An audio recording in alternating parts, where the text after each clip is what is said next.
નીચાની આજે શરૂઆત ખાસ કરીને સેક્ટરથી કરીશ તો ફાઇનાન્શિયલ કંપનીઓ પર મેક્વારીનો એક રિપોર્ટ આપણી સમક્ષ આવતો જોવા મળ્યો છે. તેમનું કહેવું છે કે માર્જિનથી જોડાયેલા મુદ્દા પર હવે થોડા સમયમાં તેના એક સોર્ટ આઉટ જોવા મળી શકે છે. તે સાથે તેમનું એ પણ કહેવું છે કે આગામી 3 વર્ષમાં બેન્કોમાં 15% CAGRનો ગ્રોથની તેઓ અપેક્ષા રાખી રહ્યા છે.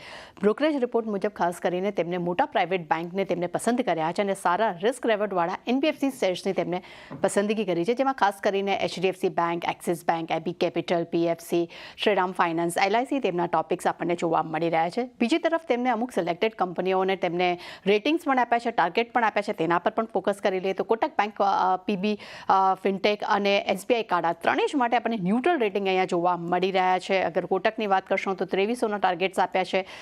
અગર PB ફિનટેકની વાત કરશો તો 1945ના પ્રતિ શેર તેમને અહીંયા તેમને લક્ષ્ય આપ્યા છે અને SBI કાર્ડ માટે તેઓ 1040ના તેઓ લક્ષ્ય અહીંયા આપી રહ્યા છે. બીજી તરફ તેમને IDFC લાઈફ અને ઇન્ડસઇન્ડ બેંક આ બંને જ માટે તેઓ અંડર પરફોર્મ રેટિંગ આપી રહ્યા છે. IDFC લાઈફ માટે તેમને HDFC લાઈફ માટે તેમને 720 પ્રતિ શેરના તેમને અહીંયા ટાર્ગેટ આપ્યા છે અને ઇન્ડસઇન્ડ બેંક માટે તેમને ₹650 પ્રતિ શેરના તેમને અહીંયા આપણને લક્ષ્ય આપતા જોવા મળી રહ્યા છે. ત્યારબાદ નજર કરશું GMR એરપોર્ટ્સ પર. અહીંયા જેફરીસનો એક રિપોર્ટ આપણે સમક્ષ આવતો જોવા મળ્યો છે. તેમને બાય રેટિંગ્સ આપ્યા છે, ટાર્ગેટ ₹100 પ્રતિ શેર કર્યા છે. તેમનું માનવું છે કે TDSAT એ તાજેતરમાં ડાયલ એરપોર્ટ માટે તેમને ખાસ કરીને AERAની આગામીમાં HRABની ગણતરી જે છે તેમને અહીંયા રદ કરતી આપણને જોવા મળી રહી છે. સાથે તેમનું એ પણ કહેવું છે કે સુધારેલા HRBA જે છે તેને અંડર રિકવરીને કારણે કરીને માન્ય જે ટેરિફ જે છે તેની પણ રિકવરી નોંધપાત્ર રીતે થઈ શકે છે. એટલે પોઝિટિવ રિપોર્ટ્સ અહીંયા આપણે કહી શકાય. અને ત્રીજું કાઉન્ટર છે સેલ સિટી તરફથી આપણને વેચવાલીની સલાહ આપી છે, પરંતુ ટાર્ગેટ અહીંયા તેમને વધારીને ₹115 પ્રતિ શેર કર્યા છે. તેમનું માનવું છે કે હાલના ટ્રેન્ડ્સ અને મેનેજમેન્ટની કમેન્ટ્રી જે આવી છે તેને ધ્યાનમાં લેતા તેમને અહીંયા અનુમાન તેમને અહીંયા વધાર્યા છે. સાથે તેમને પણ કહેવું છે કે પહેલા ત્રિમાસિકમાં EBITDA પ્રતિ ટન જે છે તે ઉપલા સ્તર પર પહોંચી શકે છે.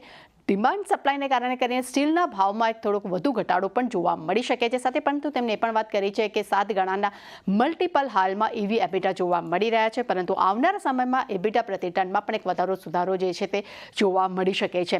એટલે ઓવરઓલ અહીંયા ખાસ કરીને એમ કહી શકાય કે સેલ માટે તેમને સેલ રેટિંગ જરૂર આપ્યા છે, પરંતુ તેમનો રિપોર્ટ જે છે તે અહીંયા આપણને એક પોઝિટિવ વ્યૂ પણ આપી રહ્યો છે. એટલે સેલના કાઉન્ટર પર પણ ખાસ આજે આપણને ફોકસમાં જોવા મળી શકે છે અને ફાઇનાન્શિયલ જેટલી પણ કંપનીઓ છે તેના પર પણ આજે ખાસ આપણે ધ્યાન રાખવાનું રહેશે. આભાર આપનો આ સમગ્ર માહિતી માટે. તો બધા સેક્ટર્સ સ્ટોક્સ ફોકસમાં રાખીશું જે બ્રોકરેજ હાઉસીસના રડાર પર છે. ઓપનિંગ પછી બધા પર નજર રાખીશું.